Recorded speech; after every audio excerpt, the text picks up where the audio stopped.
Hoje nós vamos encerrar o módulo 13. Nós estamos já há 4 semanas, hoje completando a 4ª semana, que nós estamos aí estudando sobre lei de destruição, lei de conservação. Só para dar uma rememorada aí para os que já vieram, né, e os que estão vindo, nós falamos há 4 semanas aí sobre a destruição necessária e a destruição abusiva. Lembrando que a lei de destruição é uma lei de Deus.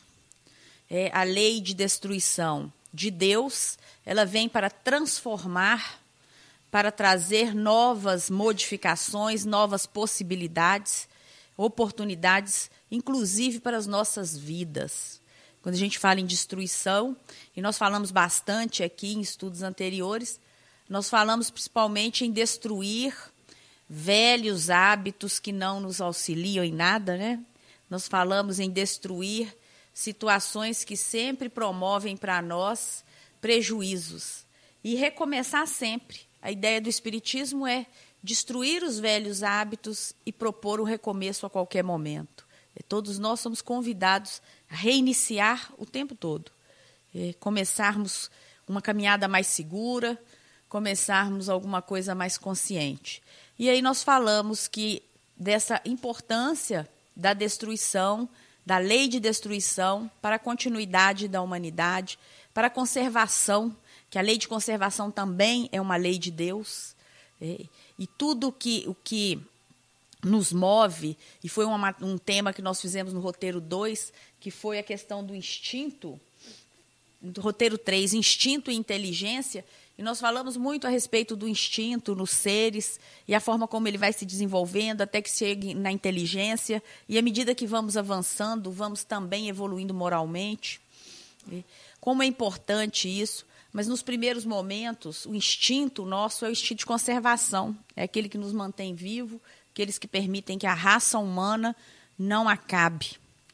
Na nossa extrema ainda fragilidade, quando ainda éramos mais primitivos do que somos, muito mais primitivos, nós tínhamos o instinto o instinto natural que nos mantinha juntos, que nos conservava e que nos fez chegar onde estamos hoje, já num processo em que podemos nos habilitar a desenvolver nossa inteligência.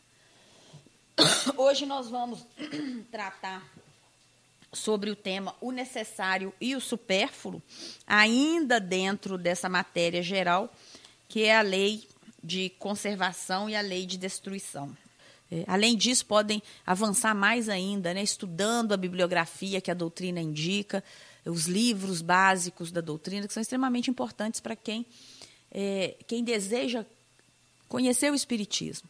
Eu nem vou falar para quem deseja entrar, não, que a gente já entrou, não tem jeito de sair mais não, viu, gente? Só avisando aí, um aviso para vocês. Não dá mais. Depois que a gente conhece determinadas circunstâncias, não dá mais para fingir que elas não existem na nossa vida. Então, mas é importante que a gente conheça e a gente não fique parado, estagnado. É importante que a gente estude, que a gente se esclareça o tempo todo, que a gente questione também. O questionamento nos ajuda a crescer, nos ajuda a chegar em consensos muito mais amadurecidos. E a doutrina espírita ela tem esse propósito, ter pessoas, espíritos, que conhecedores da condição de espíritos encarnados, de espíritos em franca caminhada evolutiva, entendam, a partir da inteligência, a necessidade em nos renovarmos o tempo todo, em nos tornarmos melhores. É aquela necessidade de começarmos devagar, mas de buscarmos o tempo todo sermos melhores do que fomos anteriormente. E aí, a gente inicia aqui falando pela voz do Juvanir Borges de Souza, num livro chamado Tempo de Transição. Tempo de Transição. Nós falamos desse livro também em estudos anteriores. E eu retomo com ele aqui, porque ele inicia o estudo dizendo o seguinte, que a natureza dual do homem, o corpo e o espírito, impõe-lhe a necessidade de sustentação da vida no seu duplo aspecto. Acontece que a maioria dos habitantes deste planeta preocupa-se somente com a materialidade da vida, relegando e negligenciando por ignorância ou indiferença os interesses espirituais. Entretanto, o Criador dotou todos os seres, particularmente o homem, dos instintos da inteligência apropriados à conservação da vida, facultando-lhe os meios para tanto. Então, o primeiro pensamento que é trazido hoje é a ideia de sermos duais. Somos seres duplos. Em nós temos, contém em nós as duas essências, a material e a espiritual. O Juvanir, ele diz para nós o seguinte: o nosso problema, muitas vezes, é que a gente se preocupa somente com a matéria. Então, às vezes, nós estamos só preocupados, né? Se estamos mais bonitos hoje, se já conseguimos os nossos objetivos financeiros, se vamos perder dinheiro, porque agora com a crise a gente só tem que ficar atento, né? E perdemos dinheiro, e perdemos emprego, e nós nos esquecemos, em muitos casos, e talvez na maioria deles, nós nos esquecemos do nosso lado, da nossa metade, ou da nossa banda espiritual. Nós só nos preocupamos com a matéria, e quando está tudo muito tranquilo, ficamos muito presos em nossa tranquilidade e até nem buscamos muito as coisas de Deus. Isso é muito próprio do nosso estágio evolutivo. Infelizmente, a gente sabe que nós ainda estamos nos candidatando para o mundo de regeneração, mas ainda somos muito matéria, né? Ainda nos reportamos, vamos aos centros, às vezes para fazer pedidos de ordem material, o que não há nenhum problema nisso, viu, gente? Fique claro, para que ninguém se sinta culpado. É natural que a gente busque esse tipo de auxílio, mas é importante a gente também pensar que vai chegar um momento que vamos buscar outras coisas, em que para nós não será somente esse o ponto mais importante da nossa vida. O Juvanir fala isso quando ele lembra que nós somos matéria, mas somos também espírito. E precisamos cuidar dos dois com bastante zelo. Não adianta também, já vimos isso em estudos anteriores, não adianta também nos fecharmos apenas e vivenciarmos apenas voltados para o plano espiritual. Porque se estamos encarnados é porque temos uma tarefa aqui como seres encarnados. E essa tarefa tem que ser vivida. As coisas que nos são trazidas, nós temos que experienciar, temos que vivenciar. E a gente não pode deixar para o outro e nem tentar fugir das nossas responsabilidades. Então, é o mundo, é a comunhão, né, do mundo carnal com o mundo espiritual. É essa dualidade que nós enfrentamos aí o tempo todo. Tudo que o homem necessita para a manutenção da vida encontra-se na terra. É admirável a previdência e a sabedoria divina, manifestada na natureza para o atendimento de todas as necessidades do homem primitivo ou civilizado em qualquer época. Isso também é alguma coisa que a gente sempre está dizendo.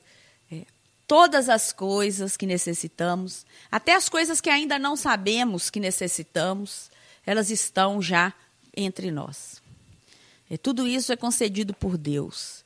As curas de muitas doenças já estão entre nós. É uma questão de tempo, talvez de merecimento, para que chegue para nós através da medicina, através aí das ciências do homem. Mas o que o autor também fala é exatamente o fato de que tudo que nós precisamos para viver, o Pai nos provê. E às vezes a gente sofre por aquilo que nós não precisamos. A gente sofre quando a gente perde o supérfluo. Sofre porque não vai dar para trocar o carro esse ano. Sofre porque não vai dar para ir à praia esse ano. Porque aquele vestido bonito, ou aquele terno bonito, aquele brinquedo caro, eu não vou poder comprar esse ano. É o nosso desafio dual. Qual que é o nosso desafio? É entender o que é necessário e o que é supérfluo. Qual que é o limite disso para a minha vida?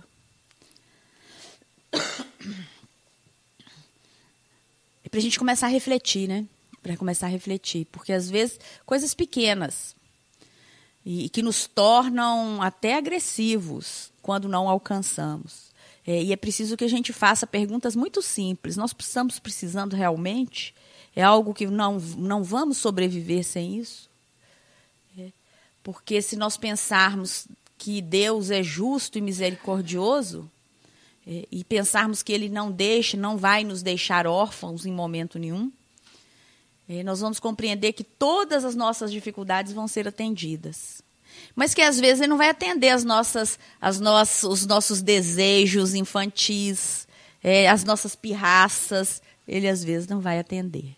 Então, muitas vezes, em um mundo material como o nosso, essencialmente materialista, o que mais nos dói é quando nos atinge na parte financeira.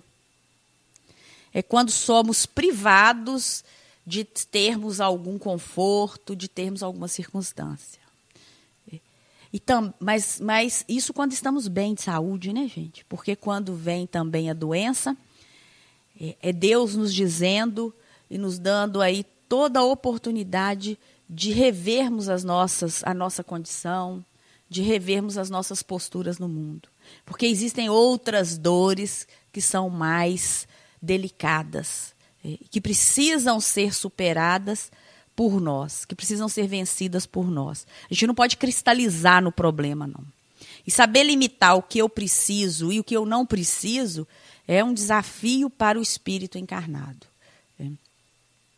É importante que o ser humano aprenda a estabelecer um limite entre o supérfluo e o necessário, evitando, na medida do possível, os apelos da sociedade de consumo. Isso está lá no Livro dos Espíritos, na questão 720A. Entretanto, sabemos que não é fácil a definição precisa deste limite, porque o processo civilizatório criou necessidades que o selvagem desconhece, porque o desconhece. Tudo é relativo, cabendo à razão regrar as coisas. A civilização desenvolve o senso moral e, ao mesmo tempo, o sentimento de caridade que leva os homens a se prestarem mútuo apoio.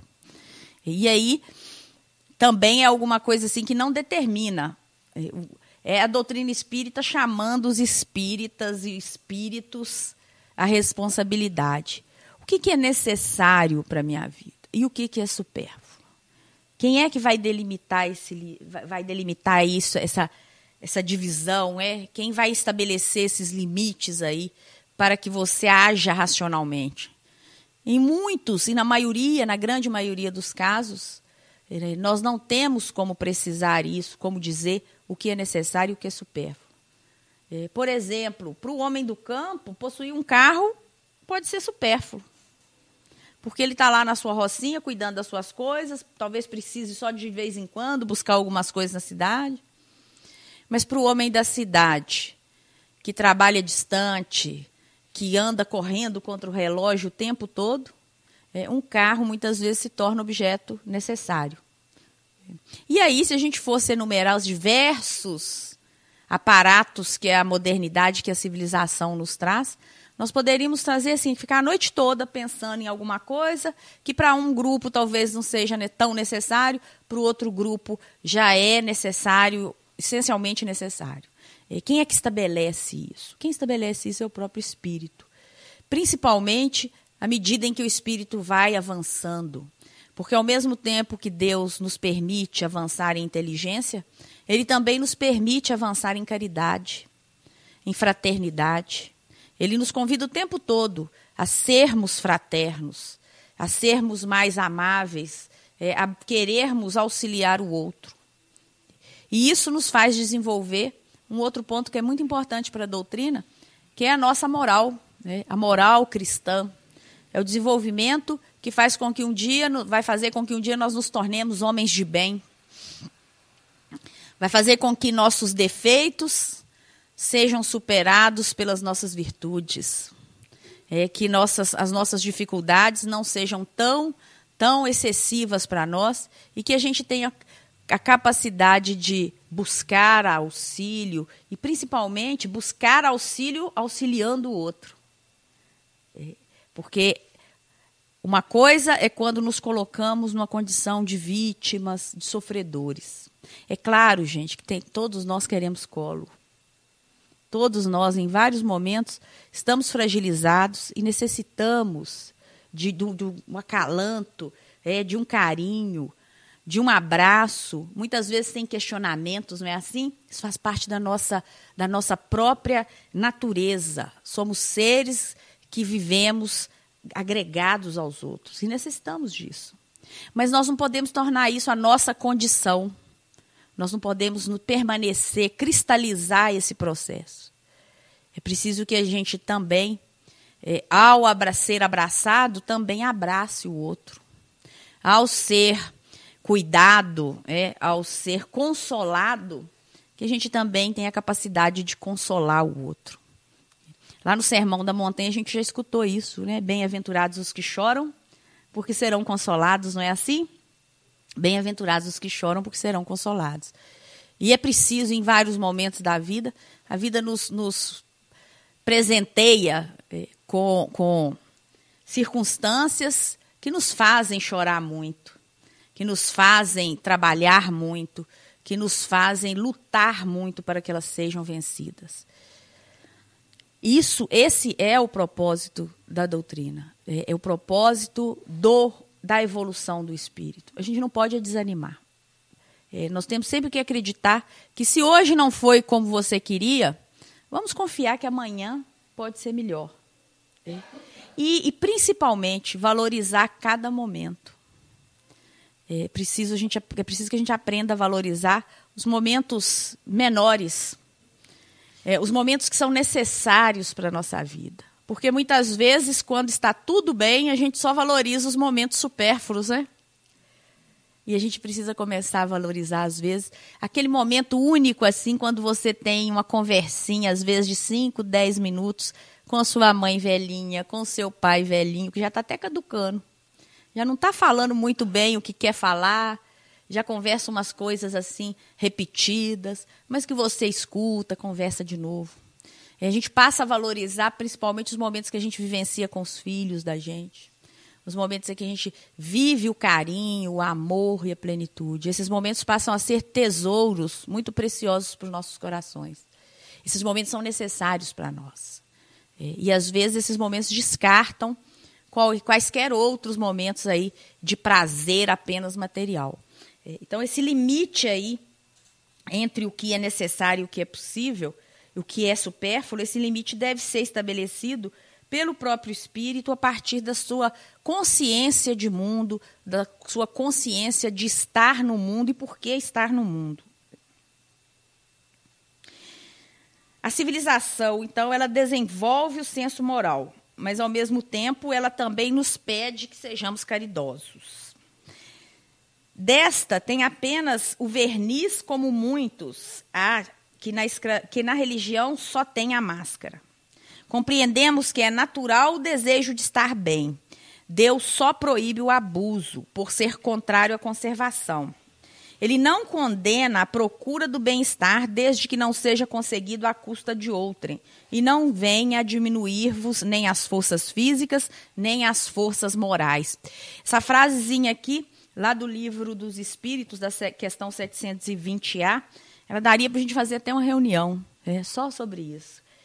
O que Deus proíbe? Deus proíbe que nós exageremos nas questões, na nossa conduta. Ele não está dizendo para nós que agora eu não posso usufruir de conforto. Ora, se ele não quisesse que nós tivéssemos conforto, ele não iria permitir que nós chegássemos sequer a conhecer. Então, se Deus nos permite ter acesso às tecnologias, e hoje a gente está aqui, falando aqui na FEAC, em Belo Horizonte, mas Deus sabe quantos outros vão estar nos ouvindo e por quanto tempo ainda vão nos ouvir. Se Deus nos permite essa tecnologia, é porque ela não é algo ruim. É porque ela tem um propósito, e um propósito que também é santo, que é o de propagar a doutrina em outros lugares, para esse exemplo que eu dei. Então, se Deus te deu o conforto material, não se sinta constrangido, não se sinta envergonhado, de maneira nenhuma. Mas também não abuse daquele que não tem. Não deixe que o poder no mundo dos homens suba além daquilo que efetivamente tem que ser. E que seja instrumento e te faça instrumento aí de humilhações desnecessárias. É isso que o codificador está dizendo. Não é nenhum momento problema que a gente seja chefe, que a gente comande as pessoas, dê ordens. Mas é problema quando nos utilizamos dessas posições para humilhar seres que estão em condição material, naquele momento, em condição inferior à nossa. Porque, às vezes, espiritualmente, o que é humilhado está muito acima daquele que anda humilhando. Isso aí é uma questão que a gente já sabe e já tem muitas notícias do plano espiritual sobre como essas coisas ocorrem entre nós. Então, o que Deus está dizendo para nós? Olha, vamos evitar os abusos, vamos evitar os excessos, porque o abuso dos poderes materiais que a matéria nos permite, o abuso ele é destrutivo para o espírito. Muito espírito aí coloca, às vezes, os valores morais à venda. E a gente tem visto tantas questões, e a gente vê tantas questões, e não são de hoje, né? São questões tão corriqueiras entre nós, como somos venais, como muitos de nós têm preço, e às vezes uns preços tão baratos, né? Então a gente precisa pensar exatamente nessa questão. Será que quanto está valendo a nossa dignidade? O que nós somos de verdade? Porque quando eu me vendo, eu apenas estou vendendo porque eu não me percebo como espírito que vai continuar reencarnando. Porque se eu me percebesse como espírito reencarnante, eu jamais iria permitir que o outro comprasse a minha dignidade. A minha dignidade não pode ter preço. Mas quando, para mim, o que vale é a matéria e o momento atual, aquele prazer, e para ter o prazer material eu sou capaz de fazer tudo, nesse momento, realmente, eu estou alheio a toda a informação de um reino de Deus, de um mundo que vá além do túmulo. Então, a gente precisa prestar um pouco de atenção aí nessas informações, porque Deus, na sua infinita bondade e misericórdia, Ele jamais vai deixar de permitir que os homens avancem, que os homens obtenham conforto, que os homens desfrutem de todos esses prazeres que estão aí para nós. Mas é preciso que a gente faça isso com bastante cuidado para não agravar a nossa condição e, às vezes, ter que voltar por aí tantas vezes para reparar essa dificuldade. Nesse sentido, sempre há mérito quando se aprende a abrir mão do supérfluo. Por isso, desprende da matéria o homem e lhe eleva a alma. Meritório é resistir à tentação que arrasta ao excesso e ao gozo das coisas inúteis. É o homem tirar do que lhe é necessário para dar aos que carecem do bastante. É saber dividir também. Nós não podemos esquecer que, se somos abençoados com o poder, com o domínio aí, com a propriedade de bens, nós devemos entender o seguinte, que nós não somos os donos eternos desses bens. Que, se desencarnarmos, esses bens vão mudar de mãos. E a gente vê também isso na prática de uma forma muito comum. Até tem livros sobre isso, não é, Divino? Os pais que às vezes são ricos e os filhos acabam se tornando pobres porque dilapidam tudo, exatamente porque não souberam como construir. E quem não sabe construir, dificilmente saberá manter. E às vezes ficamos aí achando que temos que ficar juntando, amealhando para deixar para os filhos, quando, na verdade, nós precisamos ensiná-los a repartir o que eles têm. E, às vezes, viver um pouco mais com eles e cuidar um pouco melhor deles. Segundo o espírito de Bezerra de Menezes, o mundo está repleto de ouro. Ouro no solo, ouro no mar, ouro nos cofres, mas o ouro não resolve o problema da miséria. O mundo está repleto de espaço. Espaço nos continentes, espaço nas cidades, espaço nos campos, mas o espaço não resolve o problema da cobiça. O mundo está repleto de cultura. Cultura no ensino, cultura na técnica, cultura na opinião. Mas a cultura da inteligência não resolve o problema do egoísmo. O mundo está repleto de teorias. Teorias da ciência, teorias da escola filosófica, teorias das religiões. Mas as teorias não resolvem o problema do desespero. O mundo está repleto de organizações. Organizações administrativas, organizações econômicas, organizações sociais. Mas as organizações não resolvem o problema do crime. O que Bezerra está nos dando aí? Olha que lição belíssima também. Olha, não adianta ter ouro, não adianta ter espaço, não adianta ter cultura, não adianta ter organização. Porque esses bens aí, isoladamente, eles não resolverão o problema da miséria, eles não vão resolver o problema da cobiça, eles não vão resolver o problema do desespero, não vão resolver o nosso egoísmo e tampouco o crime que anda aí entre nós. É preciso que a gente se faça muito mais do que isso. É preciso que a gente saiba utilizar esses benefícios com outros propósitos. E aí ele continua dizendo, qual seria a solução para esse estado de coisas? Para extinguir a chaga da ignorância que acalanta a miséria, para dissipar a sombra da cobiça que gera a ilusão, para exterminar o monstro do egoísmo que promove a guerra, para anular o verme do desespero que promove a loucura e para remover o charco do crime que carreia o infortúnio, o único remédio suficiente. E aí eu vou repetir, vou parar para poder ficar na memória de vocês. Então, para a gente acabar com a miséria, com o crime, com o desespero, com o egoísmo, com a cobiça que anda entre nós, segundo o Dr. Bezerra de Menezes, o único remédio para tudo isso seria o Evangelho de Jesus, mas num lugar muito especial, no coração de cada um de nós, porque ele não fica só no Evangelho, ele vai lá, o Evangelho de Jesus no coração. É preciso que a gente viva aquilo que Jesus pregou. Não importa saber, é preciso utilizar isso na minha prática diária. São muito bonitas as teorias. Eu tenho todas as teorias como criar um filho, mas quando eu estou diante do meu filho, eu não sei o que falar com ele.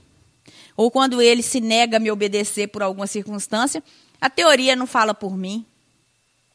O que o doutor Bezerra está dizendo é exatamente isso. Não adianta ficar na teoria, ficar nas questões materiais, se nós não nos envolvermos emocionalmente, sentimentalmente, com aquilo que exercemos. Então, se estamos diante de qualquer situação, é preciso que a gente utilize esse remédio aí.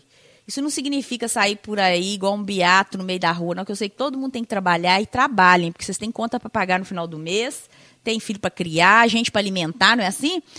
E um monte de outras despesas. Mas significa que viver o evangelho no coração é não agir como se fôssemos nós os donos do mundo. É, diante de qualquer circunstância da nossa vida, procurar pensar que o outro gostaria de ser tratado de uma forma como nós também gostaríamos de ser tratados. E quando a gente se coloca no lugar do outro, a gente consegue cumprir um dos preceitos, talvez, mais recorrentes aí no Evangelho de Jesus, que é amar ao outro como a si mesmo. A gente não precisa saber muita coisa, não. Basta se colocar no lugar do outro, basta tirar um pouco do que é do eu e colocar um pouco aí do outro em nossos pensamentos. E é isso que o doutor Bezerra traz aqui de uma forma muito, muito bonita, numa lição muito bonita, que eu vou até dizer para vocês em que livro que está. O Espírito de Verdade. Foi um livro que foi psicografado com Francisco Cândido Xavier e Valdo Vieira. Então, vale a pena, em que no capítulo 1, é uma mensagem de Dr. Bezerra sobre os problemas do mundo. Vale até a pena ir lá nessa obra aí e dar uma olhadinha com mais detalhe. E ele complementa, né? Quando a gente considera a brevidade da vida, dolorosamente impressiona a incessante preocupação de que é para vós objeto o bem-estar material, ao passo que tão pouca importância dai-vos ao vosso aperfeiçoamento moral, a que pouco ou nenhum tempo consagrais e que, no entanto, é o que importa para a eternidade. Ele puxa a nossa orelha aqui para nos dizer que vamos juntar dinheiro, viu, gente? Mas vamos também cuidar de muito mais. Antes de juntar, vamos aprender a dividir, vamos aprender a nos melhorar moralmente, porque o caixão ainda não tem gaveta, não é assim? Não vai dar para levar para o outro lado lá. No máximo 2 moedas no olho, como faziam os antigos. Mas nem essa tradição nós não temos mais. Nem se levar 2 moedas no olho, corre o risco de depois ficar sem elas, não é? Então, a gente precisa, brincadeira à parte, a gente precisa amealhar tesouros no céu. Conquistas que nos façam melhores. Essas nós vamos levar. O dinheiro que juntamos, ele é importante, repito, é importante, mas ele não pode ser a única razão que nos motiva todos os dias a sair de casa para fazer as coisas. É preciso que a gente saiba definir o que a gente quer, o que para a nossa existência é realmente importante, o que é essencial e o que a gente pode abrir mão de vez em quando. Recentemente teve uma reportagem, eu quase não assisto televisão. Tenho até medo de falar, porque às vezes assim, eu quando assisto, tem tanto tempo que eu perco o nome do programa. Mas eu tenho a impressão que foi no domingo, num programa que mostrou pessoas que abriram mão de salários mais altos para... Foi no Fantástico? Ah, então tá vendo? Não estou tão assim, não. Que abriram mão de salários mais altos para viverem vidas mais modestas. E eu tenho certeza que durante aquela reportagem muita gente falou assim, tá doido, né? Pessoa está louca, como é que faz uma coisa dessas? Veja se eu vou deixar de viver uma vida de conforto para poder ficar ali plantando batata, colhendo alface, não é assim? Colhendo o alface que eu vou comer na minha mesa, matando lá os bichos da minha horta para manter uma plantação bacana. É claro que, guardadas as proporções, quando as pessoas fazem essas opções, elas não estão pensando única e exclusivamente em perdas materiais. Mas elas perceberam que os ganhos em outros campos superam as perdas materiais naquele momento. E isso é muito interessante. Porque já diziam que o maior possuidor de tesouros é aquele que não precisa de nada. É aquele que já tem tudo o que precisa. E quanto menos a gente precisa, melhor para nós, porque mais desprendido a gente está. Pode ser que a gente esteja aí distante disso. Mas vamos começar a pensar. A sementinha planta é assim. A gente planta no coração da gente essa sementinha. Aí, de repente, a gente volta para casa hoje, ou quem estiver em casa escutando, levanta um pouquinho, abre o guarda-roupa e olha lá para as roupas e fala assim, quais as roupas que eu não uso há mais de 1 ano? Ixi, vai ficar o guarda-roupa vazio. Qual o sapato que eu não calço há mais de 1 ano? Não precisa nem de pensar naquilo que você não gosta. Pensa, joga até mais. Pode jogar mais anos aí. Eu tenho certeza que cai 50% do que está dentro do guarda-roupa se vocês jogarem uns 3 anos lá. O que vocês não usam há mais de 3 anos? E aí a gente pensa assim, e o que eu posso fazer com isso? Porque às vezes o que está lá, e a gente que é mulher tem muito isso, né? Quando era mocinha vestia 38, e aí hoje está aí... madura, matrona, está vestindo 48 e está querendo ainda guardar a calça 38, porque acha que vai voltar a vestir 38 e não vai. E não vai jamais, né? Fica guardando aquelas coisas lá de relíquia. Então, quando a gente consegue ficar despojado dessas vaidades, e até essa vaidade física também, que é compreender o nosso amadurecimento. Compreender que existem fases em que as rugas devem ser muito valorizadas, porque elas significam trilhas que foram feitas com dignidade, com sacrifício, e que foram feitas aí porque eram necessárias. Então, até isso a gente precisa começar a pensar. Então, quando a gente levantar ou quando chegar em casa, vamos pensar nisso, façam esse exercício. Não precisa tirar nada não, porque eu sei que muita gente para tirar coisa do guarda-roupa sofre muito.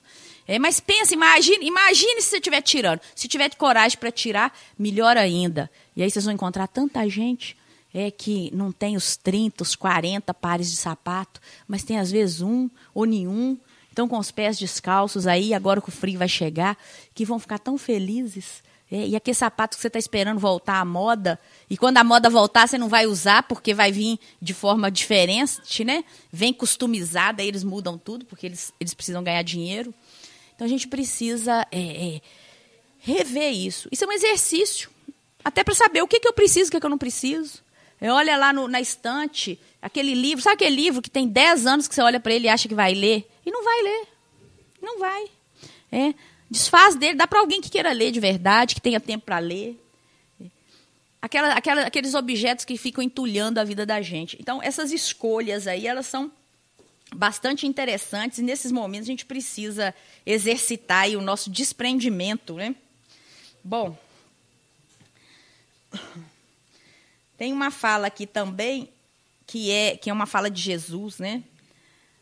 Que não acumuleis tesouros na terra, pois que são perecíveis, acumulai-os no céu, onde são eternos. Vamos nos preocupar com aquilo que a gente não conquistou, não. Porque eu falei até agora daquilo que a gente tem na vida da gente. Mas também tem alguns que ficam sofrendo tanto porque não conquistaram o que acharam que eram merecedores de conquistar.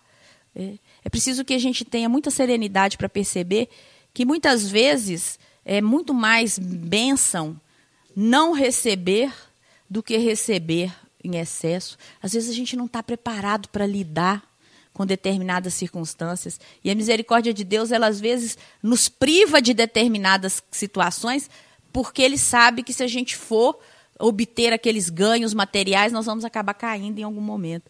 Então é preciso também que, além desse supérfluo, a gente pensar no supérfluo e no necessário também para aquilo que não conquistamos. Aquilo que nos achávamos merecedores, mas que por alguma razão não conquistamos. Porque, como Jesus disse, não vamos acumular tesouros aqui, não. Vamos acumular tesouros no céu. Vamos acumular tesouros em nossos corações. Jesus disse também, não vos preocupeis com a vossa vida, quanto ao que haveis de comer, nem com o vosso corpo, quanto ao que haveis de vestir. Não é a vida mais do que o alimento, e o corpo mais do que roupa? Olhai as aves no céu, não semeiam nem colhem, nem ajuntam em celeiros, e, no entanto, vosso Pai Celeste as alimenta. Ora, não valeis vós mais do que elas? Quem dentre vós, com as suas preocupações, pode acrescentar um côncavo à duração da sua vida? E com a roupa, por que andas preocupados? Aprendei dos lírios do campo, como crescem e não trabalham e nem fiam. E, no entanto, eu vos asseguro que nem Salomão, em toda a sua glória, se vestiu como eles.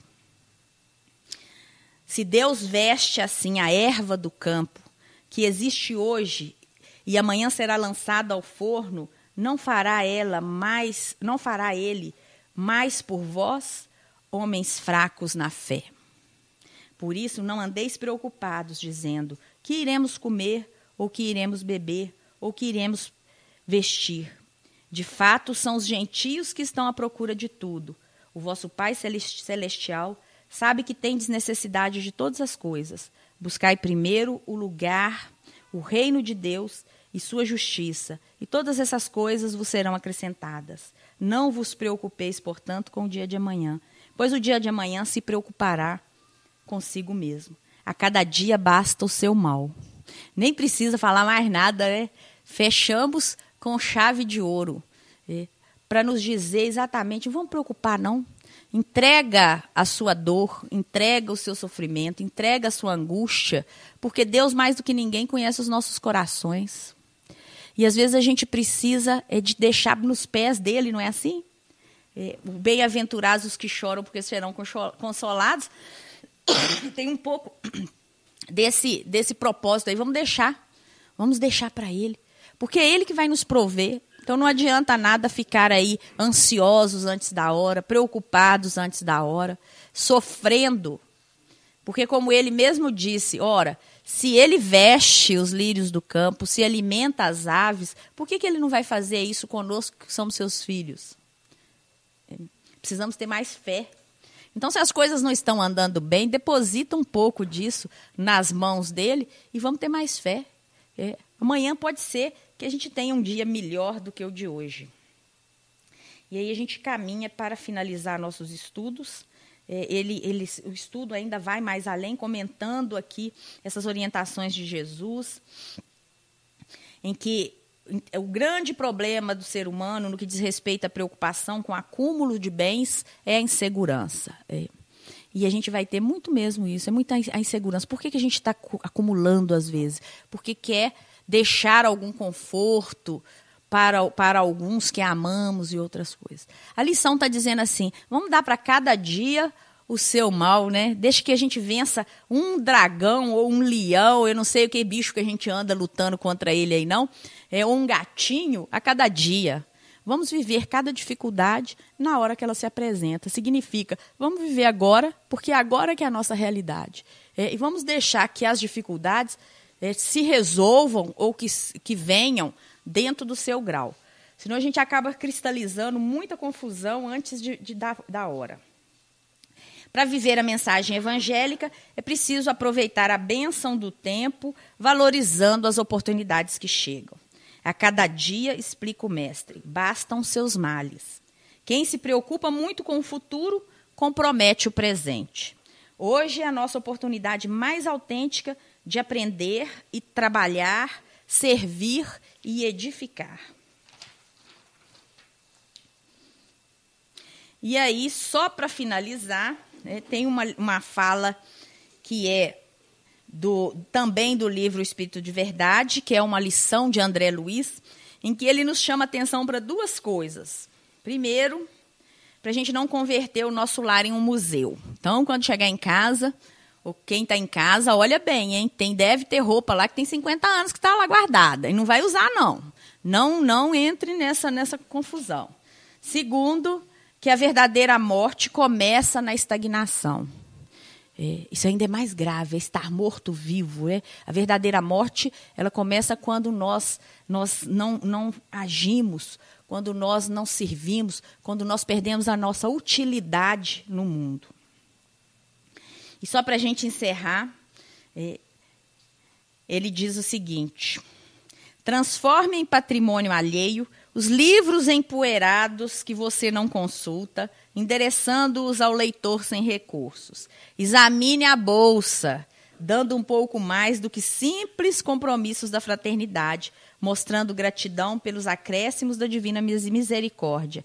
Previna-se hoje contra o remorso do amanhã. O excesso de nossa vida cria a necessidade do semelhante. E isso é muito forte, né? A gente precisa pensar que se nós estamos retendo, em algum lugar pode estar faltando. Então, com muito carinho, com muita serenidade, nós vamos encerrar esse nosso módulo 13 para já convidá-los para a semana que vem, nós voltarmos aqui para iniciarmos o módulo 14. Em que vamos estudar uma nova lei, em que vamos estudar a lei de igualdade. Mas antes de chegarmos na lei de igualdade, a gente precisa pensar aquilo que para nós é necessário, aquilo que para nós é supérfluo. Essa avaliação, quem é capaz de me dar é apenas eu, mais ninguém. O outro não tem como entrar na sua casa, olhar seu guarda-roupa e falar, nossa, quanta roupa, dá para os outros. Mas você tem condições de dizer. E aí eu dou o exemplo da roupa, mas é só simbólico. A gente sabe que, às vezes, estamos aí com excesso de tantas coisas, mas nós temos condições de avaliar. E essa avaliação ela passa pelo nosso amadurecimento. Então, que Jesus nos abençoe também, para que a gente tenha discernimento, para compreender verdadeiramente quais são os propósitos aí da nossa existência. Que Deus abençoe cada um que está aqui hoje, cada um que está nos ouvindo. Boa noite.